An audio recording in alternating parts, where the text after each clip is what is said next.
Hello students, I am C Anish Agarwal. आज हम CA foundation जो का paper 1 principles and practice of accounting के बारे में बात करेंगे। यह पेपर 100 मार्क्स का कंसिस्ट करता है और इस पेपर के अंदर अगर हम पेपर पैटर्न की बात करें तो अराउंड 80 मार्क्स के न्यूमेरिकल और 20 मार्क्स के theoretical question past year examination में पूछे। पेपर पैटर्न के बारे में मैं लेटर लेक्चर्स के अंदर और डिस्कस करूंगा। आपको कुछ सैम्पल पेपर्स और कुछ पास्ट ईयर पेपर्स भी प्रोवाइड करूंगा ताकि आप इन डेप्थ नॉलेज ले सकें पेपर पैटर्न के बारे में। तो let us start with our studies. हम सबसे पहले principles and practice of accounting के अंदर चैप्टर नंबर 1 थ्योरेटिकल फ्रेमवर्क के बारे में बात करेंगे। इसका unit 1 meaning and scope of accounting हम लोग आज शुरू करने जा रहे हैं। यहाँ पे ध्यान रखिएगा, चैप्टर्स में यूनिट्स हैं। तो थ्योरेटिकल फ्रेमवर्क एक थ्योरी का चैप्टर है जो आपके लिए बेसिक नॉलेज अकाउंटिंग की देता है और ये सब चीज़ें आपने 11th क्लास के अंदर पढ़ रखी हैं। हाँ, आप जानते हैं कि हमारे सीए फाउंडेशन के कोर्स के अंदर 11th, 12th और कुछ एक्स्ट्रा टॉपिक्स भी हैं। तो हम लोग सभी को एक एक करके पढ़ेंगे, हम लोग सभी चीज़ों को रिवाइज करेंगे। तो चलिए हम स्टार्ट करते हैं। सबसे पहला chapter meaning and scope of accounting. Meaning and scope of accounting को समझने के लिए सबसे पहले अपन देखें business. Business consist of economic activities. मैंने क्या स्टेटमेंट दिया? Business consist of economic activities and these economic activities are carried through transaction and events. हमें दो वर्ड सबसे पहले समझने हैं। What is transaction and events? Business के अंदर ट्रांजेक्शन एंड इवेंट्स होते हैं। ये ट्रांजेक्शन और इवेंट्स क्या है, इसके बारे में अपन बात करेंगे। सबसे पहले ट्रांजेक्शन के बारे में बात करते हैं। What is transaction? ट्रांजेक्शन क्या है? देखिए, जैसा कि सी इंस्टीट्यूट के अंदर डेफिनेशन दे रखी है, सी इंस्टीट्यूट के मॉड्यूल के अंदर, transaction is used to mean a business performance of an act and agreement. क्या बोला? ट्रांजेक्शन को 3 वर्ड्स बोले। पहला बिजनेस, कुछ भी बिजनेस यानी जो भी हम काम करते हैं इसे बिजनेस बोलते हैं। परफॉर्मेंस ऑफ एन एक्ट, कोई काम करना, और एग्रीमेंट, कोई आपके एग्रीमेंट में एंटर होना। ये सभी मिला के ट्रांजेक्शन है। इनमें से कुछ भी करेंगे ट्रांजेक्शन है। अगर सरल शब्दों में समझें तो कोई भी परफॉर्मेंस ऑफ एन एक्ट जिसमें हमें कुछ करना पड़ता है, कोई काम करना पड़ता है, कोई एग्रीमेंट में एंटर करना पड़ता है, वही आपके लिए क्या कहलाता है? ट्रांजेक्शन। तो परफॉर्मेंस ऑफ एन एक्ट, यहाँ पे कीवर्ड ध्यान रखना है। Performance of an act, transaction क्या है? परफॉर्मेंस ऑफ एन एक्ट, जहां पे हमें कोई काम करना पड़े। फॉर एन एग्जाम्पल, जैसे कोई बिजनेसमैन गुड्स खरीदता है, गुड्स परचेज करता है, तो that is a transaction. Goods sale करता है तो वो भी एक ट्रांजेक्शन है। इसी तरीके से आपके लिए कोई बिजनेसमैन अपने ऑफिस का रेंट देता है, ऑफिस प्रेमाइसेस का रेंट देता है, तो वो भी ट्रांजेक्शन है। एम्प्लॉयज को सैलरी देता है, वो भी ट्रांजेक्शन है। स्टेशनरी परचेज करता है, वो भी ट्रांजेक्शन है। वो कोई भी काम जिसमें हमारे को कोई परफॉर्मेंस ऑफ एन एक्ट, हमें कोई कार्य करना पड़े, उसे हम किस में क्लासिफाई करते हैं? ट्रांजेक्शन के रूप में क्लासिफाई करते हैं। तो फिर इवेंट क्या है? इवेंट हम लोग अगर समझें तो ये कॉन्सिक्वेंसेस ऑफ ट्रांजेक्शन है, आउटकम ऑफ ट्रांजेक्शन है। इवेंट क्या है? इवेंट को जो डिफाइन किया गया है सी इंस्टीट्यूट के मॉड्यूल में, event is used to mean a happening as a consequence of transaction, a result. जो रिजल्ट, जो आउटकम आता है, जो फाइनली हमारे रिजल्ट्स हमारे को मिलते हैं, वही हमारे लिए क्या है? Event, consequence of transaction. Transaction के जो कॉन्सिक्वेंसेस होते हैं वो हमारे लिए क्या कहलाते हैं? इवेंट कहलाते हैं। जैसे एग्जाम्पल के तौर पे, चलो एक जनरल एग्जाम्पल लेते हैं। आप अभी स्टडी कर रहे हैं, सीए फाउंडेशन के लिए स्टडी कर रहे हैं, तो ये आपके लिए ट्रांजेक्शन है। इसमें परफॉर्मेंस ऑफ एन एक्ट है, आपको पढ़ना पड़ता है, लिखना पड़ता है। फिर आप एग्जामिनेशन देंगे, एग्जाम में परफॉर्म करेंगे, ये भी परफॉर्मेंस ऑफ एन एक्ट है। फिर जो इसके फलस्वरूप, इसका रिजल्ट, इसका आउटपुट जो आएगा, कॉन्सिक्वेंस जो आएगा, वो आपका रिजल्ट है सीए फाउंडेशन का। और सीए फाउंडेशन का जो रिजल्ट आएगा वो अपने आप आएगा। आपने एग्जाम दिया है तो अब रिजल्ट तो आएगा ही आएगा। तो वो आपके लिए क्या है? वो है आपके लिए इवेंट। तो ध्यान में रखिए। तो सिंपल एग्जाम्पल हमने जनरल सेंस में बात करी। इवेंट का मतलब आउटकम। हम कोई भी ट्रांजेक्शन करते हैं, उसका आउटकम क्या कहलाता है? इवेंट। जैसे मैंने 1 लाख रुपए की गुड्स खरीदी, तो ये मेरा ट्रांजेक्शन है। मैंने इन गुड्स को 1,20,000 रुपए में बेच दिया, ये भी मेरा ट्रांजेक्शन है। पर इसकी वजह से मेरे को 20,000 रुपए का फायदा हुआ, 20,000 का प्रॉफिट हुआ, ये 20,000 का प्रॉफिट होना इवेंट है। ये तो होगा ही ना, जब मैंने 1 लाख का सामान खरीदा और 1,20,000 में बेच दिया तो मेरे पास 20,000 रुपये बच जाएंगे, और यही मेरा इवेंट है। तो जो रिजल्ट है, जो कॉन्सिक्वेंसेज हैं, जो भी आपके लिए हैपनिंग है, वो आपके लिए इवेंट कहलाता है। तो हम देखें, ट्रांजैक्शन में तो परफॉर्मेंस ऑफ एन एक्ट करना पड़ता है, इवेंट के अंदर उस ट्रांजैक्शन के कॉन्सिक्वेंसेज जो आते हैं, जो रिजल्ट्स आते हैं, वो इवेंट कहलाते हैं।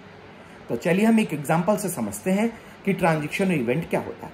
मान लीजिए कोई शॉपकीपर है, या यूं कहें कोई पर्सन है, इंडिविजुअल पर्सन है, वो बिजनेस स्टार्ट करना चाहता है, he want to start a business, और उसको लगता है कि एप्पल्स का वो ट्रेड कर सकता, बढ़िया मुनाफा कमा लेगा। तो उसने एप्पल्स की ट्रेडिंग स्टार्ट करी।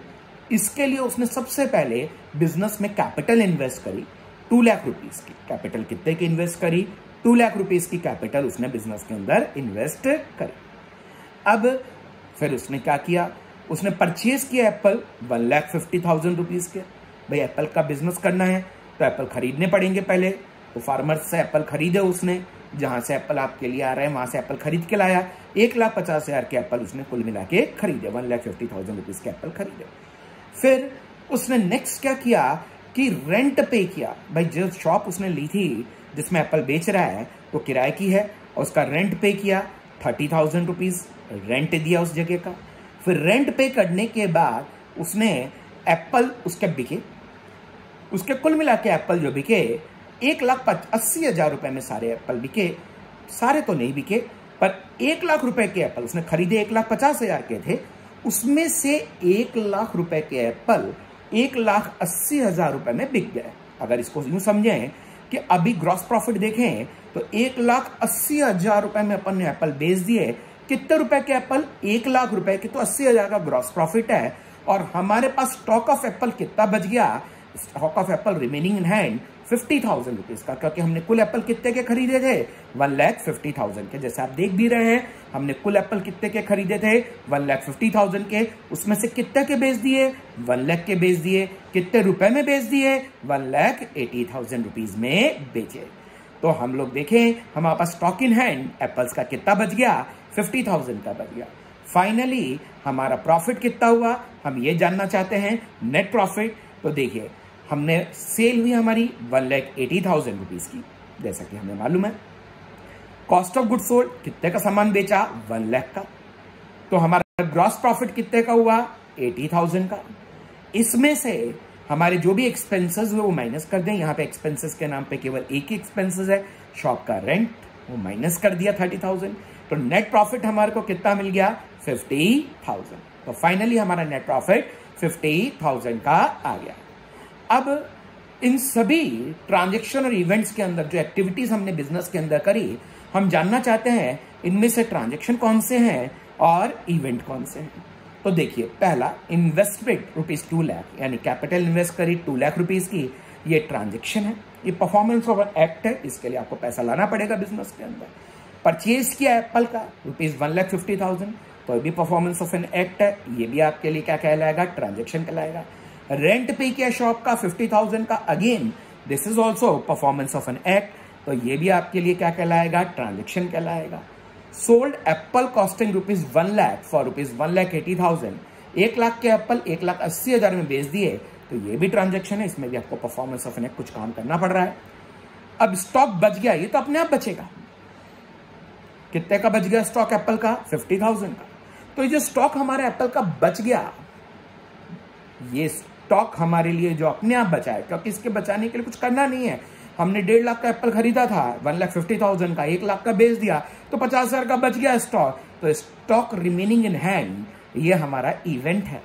और जो नेट प्रॉफिट हुआ 50,000 का, वो भी इन सारे ट्रांजेक्शन्स का समरी है, रिजल्ट है, आउटकम है, तो वो भी हमारे लिए क्या है? इवेंट है। तो हम अगर देखें तो 1, 2, 3, 4 पहले 4 activities can be classified as transaction and last 2 are classified as event.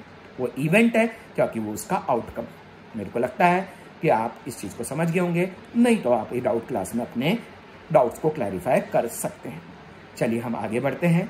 Next हम लोग बात करेंगे कि मीनिंग ऑफ अकाउंटिंग के बारे में डिस्कस करेंगे। देखिए अकाउंट्स क्या है, ये सब आपने पहले भी डिस्कस किया हुआ है 11th क्लास के चैप्टर नंबर 1। हम यहाँ पे उसको डिटेल डिस्कशन में फिर लाएंगे हमारे एग्जामिनेशन के पॉइंट ऑफ व्यू से। तो चलिए देखते हैं। सबसे पहले मीनिंग ऑफ अकाउंटिंग के बारे में बात करते हैं। अकाउंटिंग की जो डेफिनेशन दी गई है वो मोस्ट एक्सेप्टेबल डेफिनेशन दी गई है American institute of certified public accountants, AICPA। क्या कहलाता है? American institute of certified public accountant. AICPA ने जो डेफिनेशन दी ये मोस्ट एक्सेप्टेबल डेफिनेशन है। AICPA American institute of certified public accountant America का इंस्टीट्यूट है, US का इंस्टीट्यूट है जो कि CPA की डिग्री देता है। आपने सुना भी होगा CPA की डिग्री के बारे में, सर्टिफाइड पब्लिक अकाउंटेंट की डिग्री के बारे में। ये CPA की डिग्री AICPA देता है।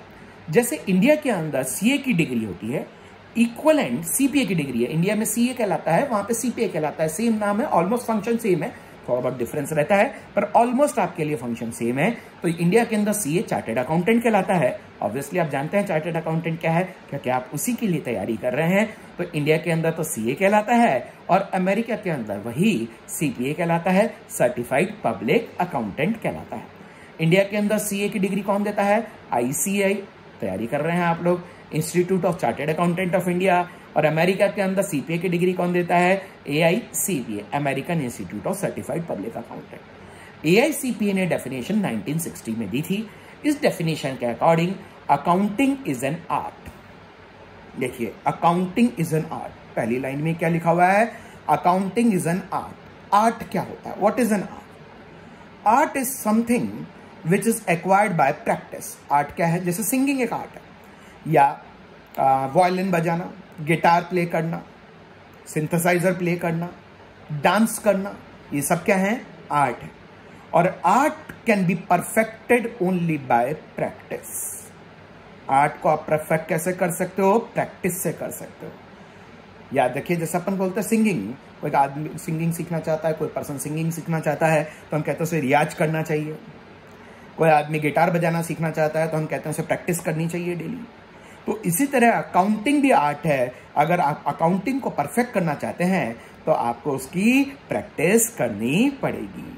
तो ध्यान में रखिएगा ये चीज, मैं इसलिए इसमें एम्फेसिस करके बोल रहा हूं कि आपको ध्यान रखना है कि अकाउंटिंग में परफेक्शन लाने के लिए आपको प्रैक्टिस करनी पड़ेगी। तो accounting is an art of recording, classifying and summarising. अभी हम समझेंगे, मैं डेफिनेशन पढ़ रहा हूं अभी। अकाउंटिंग इज एन आर्ट, जैसे कि डेफिनेशन में दिया हुआ है, accounting is an art of recording, classifying and summarizing in significant manner and in terms of money, transaction and events। आप देखिए दो वर्ड आ गए, वही अभी जो सीखे थे अपन ने, ट्रांजेक्शन और इवेंट, यहाँ पे भी इस डेफिनेशन में आ गए। which are in part at least of financial character and interpreting the result thereof। ये डेफिनेशन AICPA ने दी। देखिए इस डेफिनेशन को समझते हैं। इस डेफिनेशन के अकॉर्डिंग सबसे पहले तो इसने बताया कि अकाउंटिंग क्या है? अकाउंटिंग आर्ट है, यानी ये प्रैक्टिस से एक्वायर की जा सकती है। सेकेंडली इसने बताया कि यहां पे ट्रांजैक्शन और इवेंट्स, किन चीजों को रिकॉर्ड किया जाता है? ट्रांजैक्शन और इवेंट्स को रिकॉर्ड किया जाता है। अब ये ट्रांजैक्शन और इवेंट्स क्या होते हैं? अभी अभी हमने देखा, परफॉर्मेंस ऑफ एन एक्ट और उसका रिजल्ट, ये ट्रांजैक्शन ऑफ इवेंट है। तो यहां पर ट्रांजैक्शन और इवेंट जो बिजनेस में कर रहे हैं, पर सभी ट्रांजैक्शन इवेंट नहीं, ऐसे ट्रांजैक्शन और event which are in part at least of financial characteristic. इसका क्या मतलब है? कि हम उसको क्वांटिफाई कर सकें, मनी के टर्म्स में एक्सप्रेस कर सके, ऐसे ट्रांजैक्शन और इवेंट्स को ही रिकॉर्ड किया जाता है। अच्छा, मनी के टर्म्स में एक्सप्रेस कर सके तो क्या बिजनेस में ऐसे भी कुछ ट्रांजैक्शन होते हैं जो मनी के टर्म में रिकॉर्ड नहीं कर सकते? चलो एक छोटा सा एग्जांपल देते हैं, चलिए देखते हैं। मान लीजिए एक मैनेजर और एक वर्कर है। मैनेजर को वर्कर काम नहीं कर रहा, मैनेजर को गुस्सा आ गया, मैनेजर ने उसको एक थप्पड़ लगा दिया, चापड़ लगा दिया। तो ये ट्रांजैक्शन है, क्योंकि इसमें परफॉर्मेंस ऑफ एन एक्ट है, मैनेजर ने थप्पड़ लगाया। पर इसका रिजल्ट क्या है? इवेंट क्या है? कि उसको दर्द हुआ, गुस्सा आया वर्कर को, तो ये उसका रिजल्ट है, तो ये इवेंट है। पर हम इसे क्वांटिफाई नहीं कर सकते अमाउंट के टर्म में। हम ये नहीं कह सकते 500 रुपए का थप्पड़ लगाया और 200 रुपए का दर्द हुआ, ऐसा नहीं बोला जा सकता है ना। We can not quantify these. जिस चीज को क्वांटिफाई नहीं कर सकते मनी के टर्म में, जिसको हम एक्सप्रेस नहीं कर सकते नंबर्स के अंदर, उनको यहाँ पे रिकॉर्ड नहीं किया जाता। तो ये तक मजाक की बात हो गई। और भी आपके लिए बहुत सारे ऐसे ट्रांजेक्शनल इवेंट्स होते हैं बिजनेस के अंदर जिनको रिकॉर्ड नहीं किया जाता, जैसे लॉयल्टी ऑफ वर्कर्स, वर्कर्स की लॉयल्टी, ये भी आपके लिए बिजनेस के अंदर रिकॉर्ड नहीं की जाती, क्योंकि हम लॉयल्टी हम नहीं कह सकते ये वर्कर हमारा 500 रुपए लॉयल है या 1000 रुपए लॉयल है या 10,000 रुपए लॉयल है, तो हम इसको रिकॉर्ड नहीं कर सकते। ऐसे बहुत सारे आपके लिए ट्रांजेक्शनल इवेंट्स होते हैं जिनको हम क्वांटिफाई नहीं कर सकते, तो हम उसको रिकॉर्ड भी नहीं कर सकते। तो चलिए हम लोग देखते हैं कि ट्रांजेक्शनल इवेंट जिनको हम क्वांटिफाई कर सकते हैं, फाइनेंशियल टर्म में एक्सप्रेस कर सकते हैं, केवल उन्हीं को रिकॉर्ड किया जाएगा। आगे अपन बात करें तो क्या करेंगे, accounting is an art of recording. सबसे पहले रिकॉर्डिंग की जाती है ट्रांजेक्शनल इवेंट्स की। कहां रिकॉर्डिंग की जाती है? रिकॉर्डिंग की जाती है जर्नल के अंदर। First book of entry, primary book of entry, journal जिसके अंदर रिकॉर्डिंग की जाती है। फिर क्लासिफाई किया जाता है secondary book of entry, principal book of entry, ledger के अंदर। और फिर समराइज किया जाता है, समराइज साल के एंड में रिजल्ट जानने के लिए trial balance, P&L account, balance sheet वगैरह बनाया जाता है। और हम लोग हमने जो भी काम किया उसको समराइज करते हैं इन significant manner and in terms of money. Money के टर्म्स में सारी चीजों को रिकॉर्ड किया जाता है। मनी मतलब currency of the country in which record are being maintain. जैसे इंडिया में अगर रिकॉर्ड मेंटेन कर रहे हैं तो यहां मनी मतलब रुपीज हो जाएगा। अगर अमेरिका में अकाउंटिंग रिकॉर्ड मेंटेन कर रहे हैं तो मनी का मतलब डॉलर हो जाएगा। तो ये डिपेंड करता है कि हम अकाउंटिंग रिकॉर्ड कहां पे मेंटेन कर रहे हैं। And interpreting the result thereof, और एंड में इनका रिजल्ट्स जो भी आते हैं उनका इंटरप्रिटेशन करते हैं, मीनिंग निकालते हैं। तो ये पूरी डेफिनेशन अकाउंटिंग की दी गई। एक बार मैं फिर पढ़ देता हूं, इंपॉर्टेंट डेफिनेशन है, आपको याद रखनी है।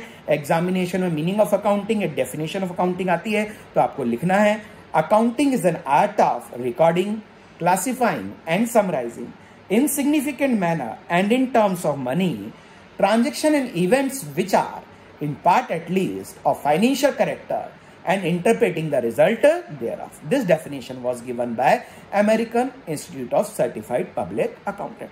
तो अगर इस पूरी डेफिनेशन को देखें तो इसमें मेन क्रक्स क्या है? अकाउंटिंग आर्ट है, यह हमें ध्यान में रखना है। दूसरा, ट्रांजेक्शनल इवेंट्स को रिकॉर्ड करना है जिन्हें मनी के टर्म में एक्सप्रेस कर सकते हैं।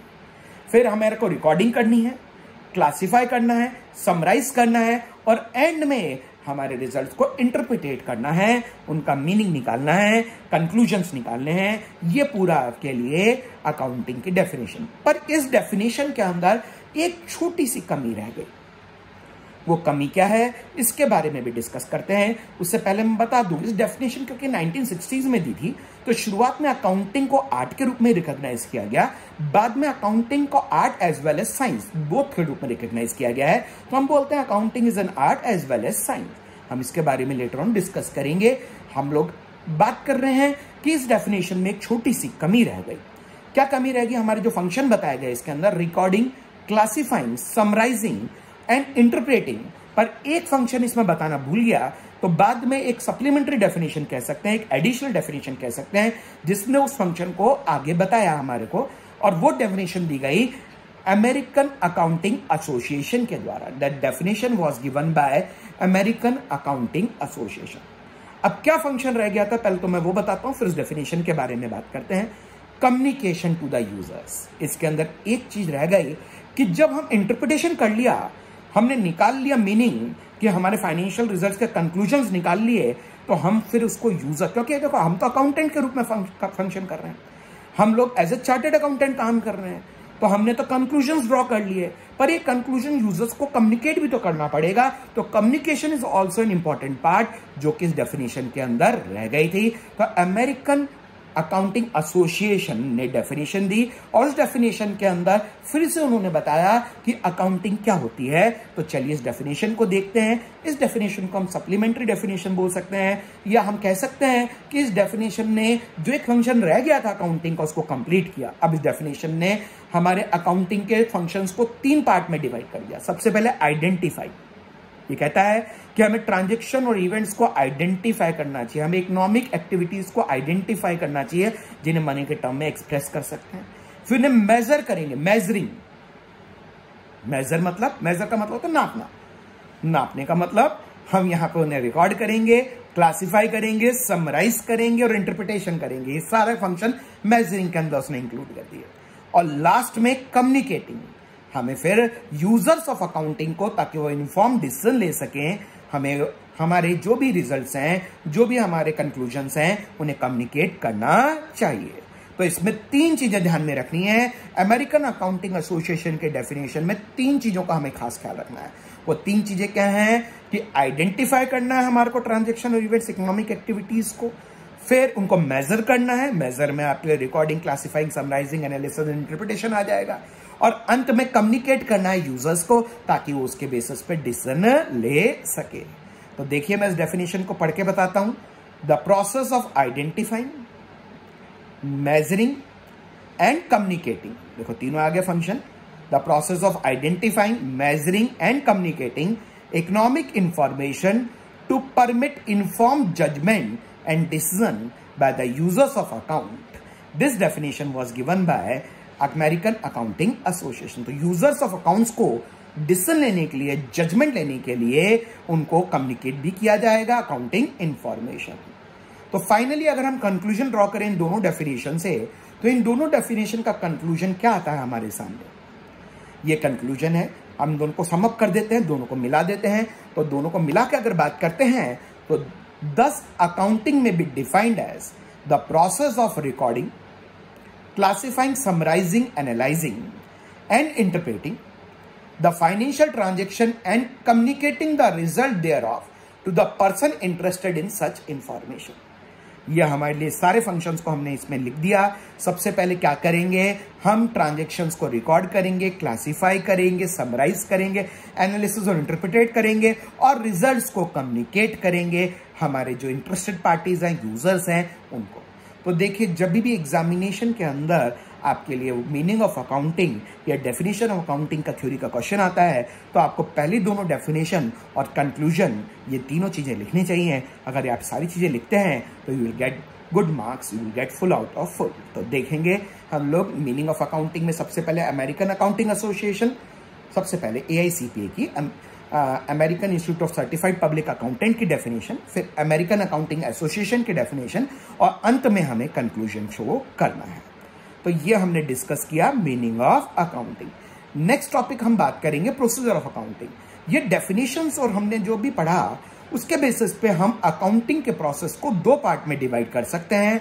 वो 2 पार्ट कौन से हैं, 1 बाय 1 हम उनके बारे में डिस्कस करते हैं कि कौन से 2 पार्ट है। पहला part generating financial information, the first part is generating financial information, और second part most important, using the financial information.